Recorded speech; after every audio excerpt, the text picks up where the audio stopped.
Então, pessoal, estamos começando a 7ª temporada, estamos no 3º episódio agora. Estou aqui com o meu melhor amigo, Yuri, e o Júlio, que a gente está discutindo a nossa amizade agora, não sei como é que vai ficar, mas eu já estou melhor amigo do Yuri aqui. Estamos falando sobre super-heróis, essa relação com as emoções, psicologia, e, claro, a gente não poderia deixar de falar da relação com espiritualidade, isso, Júlio? Exatamente, que é o que o Yuri mais faz aí. Então, só quem não viu os outros episódios, Yuri, doutor em teologia, professor na Faculdade Zeste, criador... Ex-melhor amigo do Júlio, agora, Sim, que agora ele é meu melhor amigo do Clailton. Agora, nesse episódio, no próximo, ele volta a ser meu melhor amigo.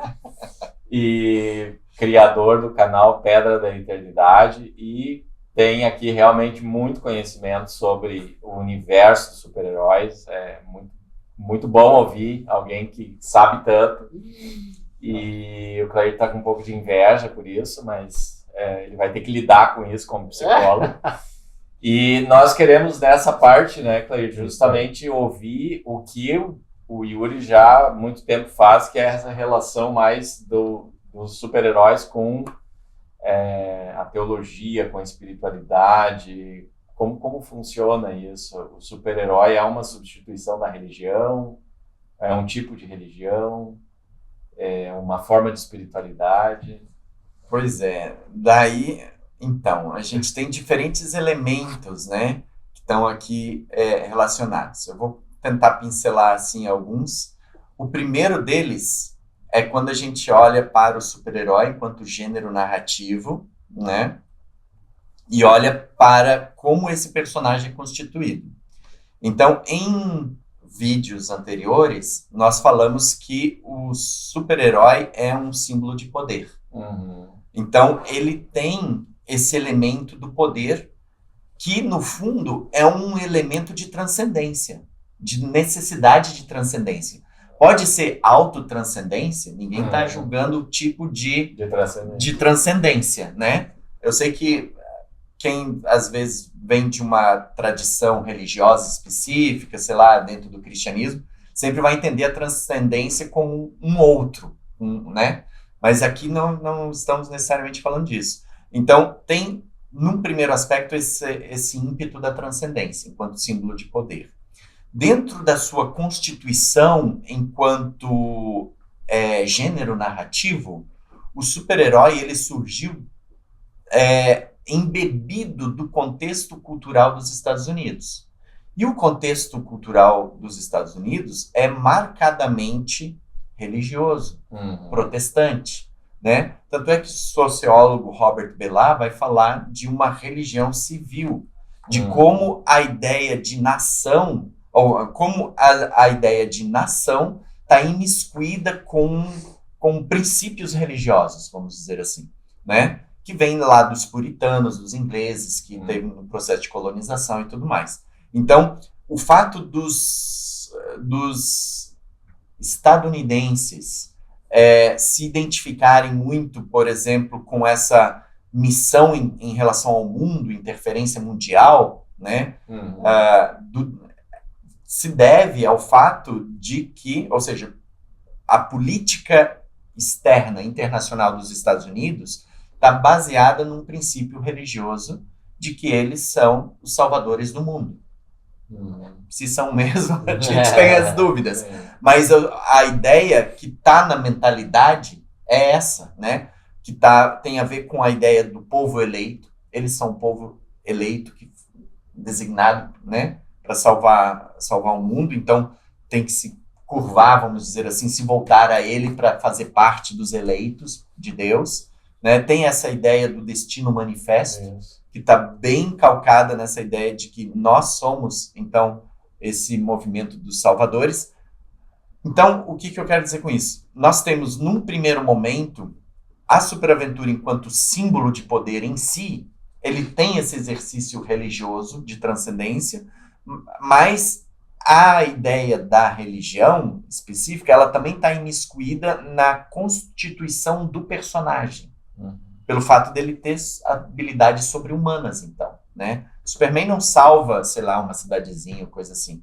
Ele salva o mundo, ele salva o planeta contra outros, né? E é isso, nessa escala, sempre.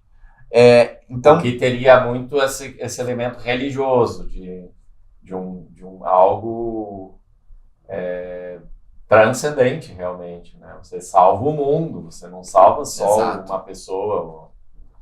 que é uma mensagem religiosa. É uma mensagem muito religiosa, né? de um salvador, realmente. Se é um mundo que depois vem um outro na sequência, que vai ser criado de novo ou não, né? Que mundo, ou se é esse factual aqui que a gente vive, esses são outros 500. Sim.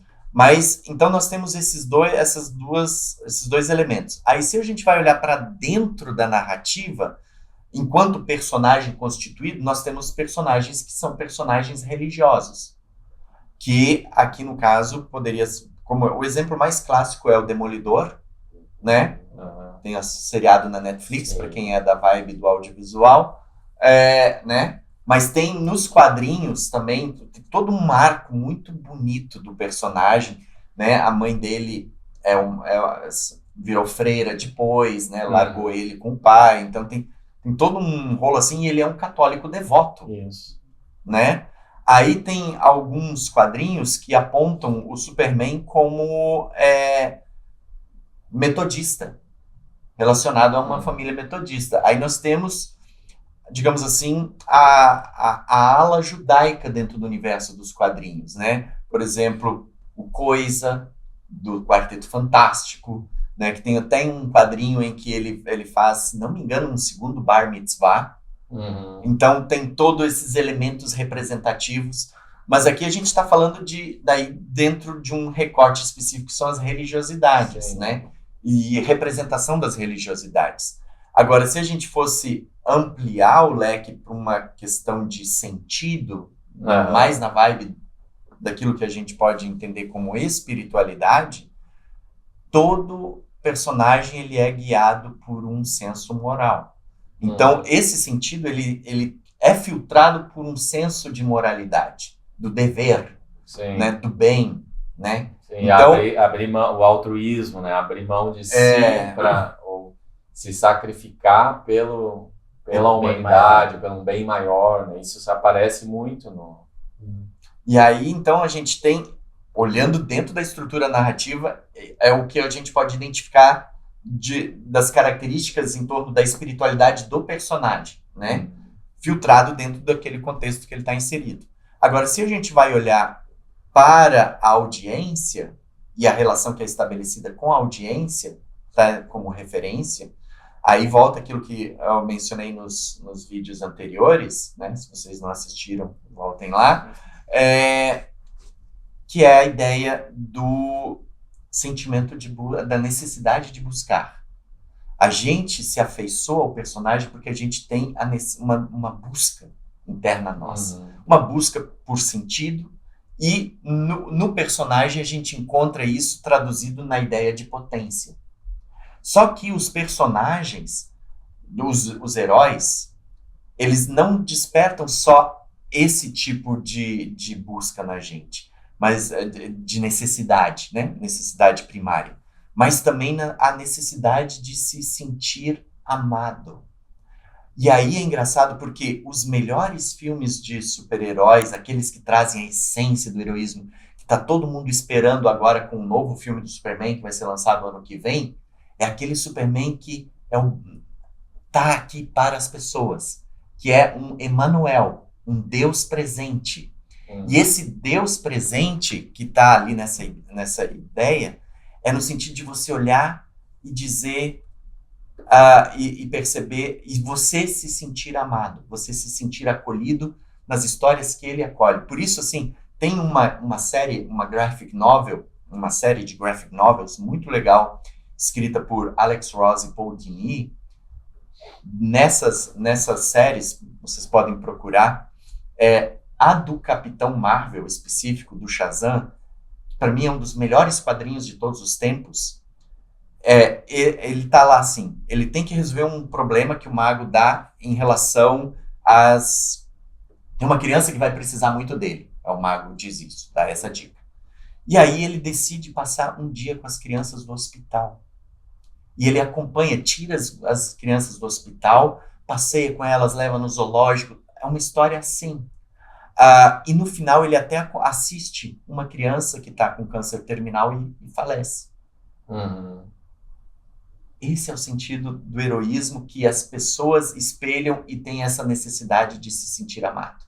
Por isso, grande parte das ações práticas que as pessoas fazem depois, em muitas ocasiões, é se fantasiar de super-herói no hospital. Porque as crianças vão ver lá um símbolo de potência e um símbolo de potência que se importa com elas.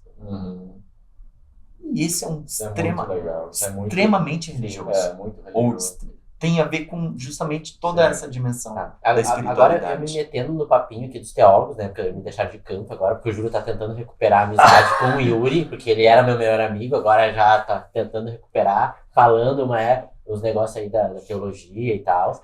Mas aí, Yuri, eu posso pensar que, pelo motivo dos super-heróis terem um propósito já bem estabelecido, definido, isso conecta ele, o propósito bem nesse sentido que a gente trabalha, Júlio, da espiritualidade, né? Propósito e sentido de vida. Tu falou um pouco do sentido, né? E esse propósito, por ele ser mais claro, o propósito dele, porque muitas vezes o super-herói, e aí essa é a pergunta, né? Muitas vezes o super-herói, a gente sabe o que ele tá ali, o que ele veio fazer, como ele vai fazer, o que ele usa para fazer aquilo ali, bem feito, né? Tá bem definido esse propósito dele estar ali naquele momento. Pode ser que isso seja uma forma de encantar a gente, de ter essas coisas bem claras e definidas, e na gente não tá, às vezes, isso bem claro e definido, o nosso propósito. O que tu acha? Larguei pra ti. Olha, eu acho que sim, no sentido de que eles funcionam como espelhos e projeções. Porque toda narrativa, ela tem a função básica de fazer com que a gente possa se entender melhor. É para isso que a gente conta histórias, para isso que a gente constrói conhecimento. Enfim, né? A nossa forma de construir conhecimento é por meio de histórias. Então, eu acho que a gente precisa desse exercício meio esquizofrênico da gente criar essa distância da gente e a gente se olhar como estranho. Para a gente poder se entender. E eu acho que os super-heróis, eles funcionam nesse sentido, no sentido de construir aquilo que a gente queria ser. E isso colocando em linhas gerais. Porque eu tenho um lado negativo que talvez a gente não explorou até aqui nos vídeos, que tem a ver com o super-herói enquanto produto. Porque a gente está falando de como de como essa narrativa funciona e como ela opera na nossa vida, ou na nossa relação com essas narrativas. Só que, daí, qual que é a pegadinha, o catch aqui? É que os super-heróis, eles estão dentro de uma sociedade tecnocapitalista. A gente não escapa disso. Né? Então, a gente olha para essa sociedade e aí a gente vai pensar, o senso do dever do super-herói é salvar o mundo. O que o super-herói mais faz? Nas histórias, em quadrinhos em geral. Pegar bandido. Pegar bandido significa operar dentro da lógica de um sistema que gera desigualdade e servir ao status quo dessa sociedade. Então aí você tem todo um outro viés. Aí se você junta esses dois, ou seja, a sua necessidade de projeção, de poder, de afeto, né, de se sentir amado, ou mesmo de dominar, né? Que é a necessidade que normalmente gerencia as outras também, ou interfere nas outras. E junta com a defesa do capital, você tem aquilo que o Roland Barthes vai chamar de inflexão mítica. Ou seja, você pega uma ideia, um símbolo, tira o conteúdo original dele, enfia um outro, e você tem um sentido torto naquilo ali. Né? Então, essa é a pegadinha que isso não é só exclusivo dos super-heróis, está em diversas outras narrativas, mas o lance é que os super-heróis, por ser esse símbolo de poder, eles desempenham um papel muito fundamental na nossa vida. Né? Tanto é que tu tem fandoms, tu tem comunidades de fãs, tu tem toda uma ode da cultura pop. Né? A gente não falou da cultura pop aqui, mas o universo dos super-heróis, eles estão intimamente atrelados à cultura pop. E a cultura pop tem características muito peculiares dentro da indústria criativa, né, de lidar com a materialidade dos afetos e a materialidade dos desafetos, a lidar com diferentes elementos que interferem na nossa vida, né? Com mainstream e tudo mais, né? Então exerce um poder de persuasão muito grande, porque padroniza gosto, padroniza interesse, cria necessidade de consumo, ao mesmo tempo que faz comunidade de pertencimento. Então, o que a gente tem que olhar para... melhor dizendo, a gente tem que olhar para todas essas narrativas que permeiam a nossa vida sempre com um olhar ambíguo. Uhum. E poder fazer esse discernimento. Porque a gente nunca vai encontrar nada puro, sempre sincrético na nossa realidade, né? Inclusive nas religiões, né? Exatamente. Então, eu acho que a gente tem que olhar para essas narrativas e tentar olhar elas de uma maneira tridimensional. Isso não significa anulá-las, mas olhar com mais sobriedade, de uma maneira crítica, né? Por isso eu acho tão importante a gente falar sobre isso, né? Refletir sobre o que é isso, né? De uma forma crítica, né? Porque nesse universo aí da cultura pop no geral e os super-heróis, em grande medida a gente consome, a gente vai assistindo e nem se dá conta do que está assistindo, por que está assistindo, por que está gostando disso, né? Então acho que o podcast tenta justamente trazer o Clairton diz de semear a discórdia, né? Mas é de trazer pontos críticos justamente para a gente pensar de uma forma maior, né? Mais profunda. Né? O que agora, ouvindo vocês aí nessa última parte, pensando teologicamente, as pessoas ainda têm muito essa expectativa de um Deus super-herói, assim, né? Um Deus que vem resolver todos os teus problemas e que te livra de todos os males. Claro, a gente espera isso realmente, né? De que Deus ajude, né? A lidar com a vida. Mas, às vezes, essa expectativa muito heróica de Deus, assim, né? Um Deus que vem lá e que livra as pessoas, ela é um pouco fantasiosa, na minha opinião, assim, porque eu acho que não entendeu ainda muito da lógica de Deus, né? Deus é todo poderoso, ele poderia fazer todas as coisas, mas a vida tem uma outra dinâmica, né? E aí eu acho que os super-heróis podem nos ajudar muito também a fazer esse tipo de ambiguidade que tu está dizendo, né? De olhar de uma forma mais ambígua e perceber que a dinâmica, a vida como tal, é muito mais complexa do que às vezes a religião tenta resolver simplesmente, de uma forma mágica. E para mim me ajuda justamente a fazer teologia a partir disso, né? A partir dessas percepções.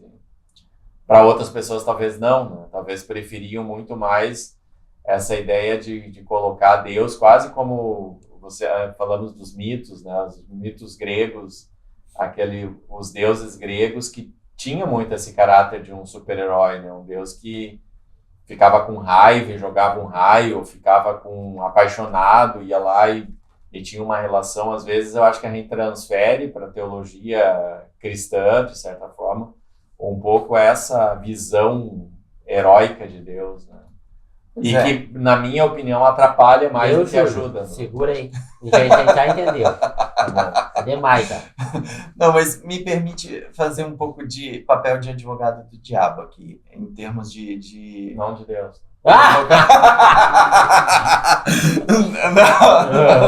Não de Deus. Mas no sentido, assim, de trazer, assim, uma provocação, talvez. Que eu acho que os super-heróis, enquanto narrativa, podem trazer.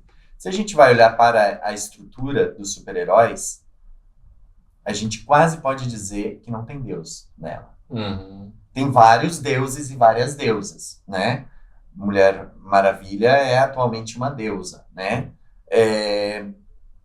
Os deuses do Olimpo, os deuses gregos, estão lá. nos quadrinhos. Os deuses nórdicos, nórdicos, eles também estão lá, né? Thor e companhia, né?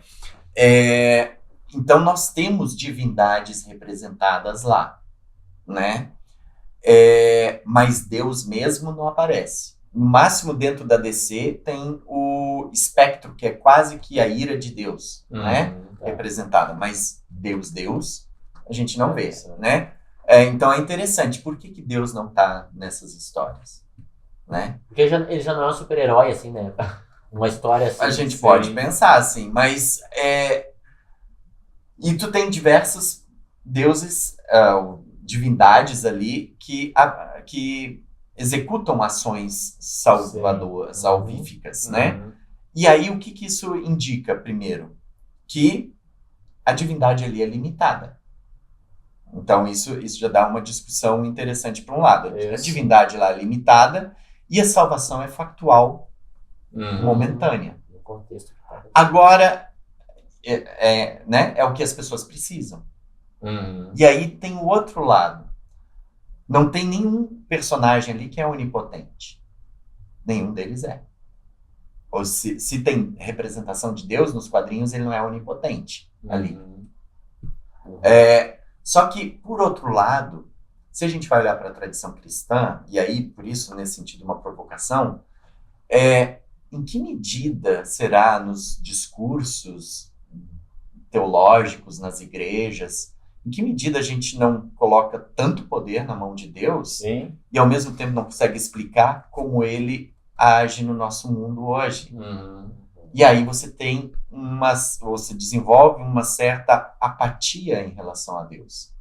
E aí você tem um outro lá, né? Não sei se vocês chegaram a ver, tem um cara no Instagram que é o Tal Clark, que ele foi até curtido por James Gunn, que é o atual diretor e responsável pelos filmes de super-herói da Warner, mas que ele é um advogado de Brasília e ele se fantasia de Superman. E tá ali tudo. E os vídeos dele, tem um vídeo que foi assim bombado, que ele fica abraçando criança, vai na escola. Tá entendendo onde é que eu quero chegar? E aí a gente diz, Deus é tão poderoso, mas e as coisas? Não, é o livre-arbítrio. O mal que tá aí é o ser humano, e não sei o quê. Por causa de Satanás. Ou isso, ou o mal, entende? Ou o mal ainda é personalizado numa outra figura, não tá nem na gente, a quando gente só sofre. É como assim, eu que não sou desse universo da teologia, sou amigo das pessoas, né? É como se acontecesse coisa boa, eu medio pra lá. Se acontece coisa ruim, eu medio pra cá. E aí eu não assumo nada, eu fico só ali espectador. Sim. Né? Eu acho uma teologia... Eu concordo muito aí com a tua... Porque como é que a gente contextualiza Deus, né? Na teologia. Acho que esse é o grande desafio. Porque como é que a gente diz Deus está com você? Igual, sei lá, Superman apareceu aqui pegar no hospital. Um gatinho. Isso, exatamente. Para uma menina resgatar da árvore, né? Uma coisa eu sei. Eu não vou botar na responsabilidade nem no outro, mas eu quero estar no time de Deus. Eu quero estar no time dele, não quero que ele jogue sozinho.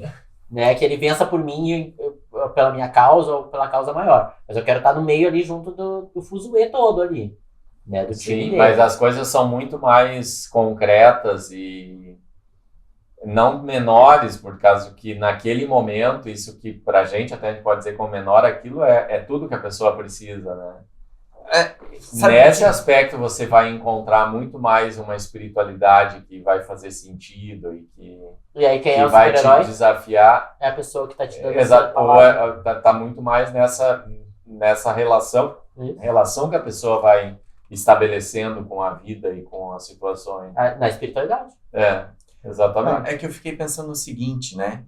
Eu vou usar o exemplo dos deuses gregos, deusas gregas, né? Mas a gente tem religiões hoje no nosso mundo que tem uma estrutura parecida, vamos dizer assim. Não estou dizendo que é igual, mas assim, que você encontra referências. Os deuses gregos, ou mesmo romanos ou nórdicos, você sabia como eles são, Isso. como eles se comportavam, quais eram as atitudes. Podia ser a arrogância de Zeus, a mesquinhez de não sei quem, sabe? A coisa do Ares lá e tudo mais, mas você sabe como eles operam, você sabe o que esperar deles. Tem algumas religiões contemporâneas que também funcionam, não contemporâneas que existem hoje, não que são nesse sentido contemporâneas, né? Mas diversas religiões de matriz africana, nós temos uma estrutura parecida, de você conhece aquela divindade, sabe como ela funciona, sabe como você pode conversar com ela. E como é que isso funciona dentro, por exemplo, do cristianismo? Porque parece que foi tão distanciado, talvez pelos processos de racionalização e tudo mais, que ficou estéril. Isso é tudo provocação, tá, gente? Sim. Aqui a gente tá querendo... Semeando a discórdia. Isso aí. Então é nesse sentido. Então, e só para talvez falar, um personagem que eu acho fantástico, que para mim é um dos personagens mais interessantes, que é o Capitão Marvel. Ele, eu não sabia! Tu falou, qual é o não tinha falado interessante? ainda. Deixa eu dizer um ponto teológico fundamental e interessantíssimo dele. Ele funciona por meio de uma palavra mágica. Mágica, sabe? Que magia e religião tá ali, né? Assim, ó, né? Então, a magia e religião tá ali. E cada letra que forma a palavra Shazam é de uma personalidade lendária, uma entidade mítico-religiosa que concede uma fração do seu poder. Gostei disso. Então é Salomão, Hércules, Atlas, Zeus, Aquiles e Mercúrio. Sabedoria, força, poder, resistência, coragem, velocidade. Não foi nessa ordem. Mas agora eu troquei os elementos. Mas é isso. Então os deuses dão uma fração de seu poder. Uma fração. E a pessoa, o poder não é dela. O poder não é do Billy Batson. Ele canaliza o poder. Isso é um tema teológico fundamental. Isso. O dom não é meu, mas eu recebo ele e até porque depois ele próximo. volta, depois ele volta a ser quem ele era só quando ele fala a palavra, ele usa ali e depois ele volta a ser quem ele é. Gostei. Muito legal. Pessoal, nós estamos no nosso tempo aqui de novo e o Clairton, no episódio anterior, ele não pôde falar do poder dele. Os amigos não deixaram. Na verdade, não é isso que aconteceu. Ele empurrou para nós. E pulei fora. E pulou fora. E agora ele pode dizer aí qual é o poder dele, que eu duvido que tenha alguma coisa... Tenho. E aí tu vai ficar chocado. O meu poder, que eu gostaria de ter, era ser super amigo. Viu? Certo, pessoal. Finalizamos aí, então, o terceiro episódio. Até mais. Um abraço.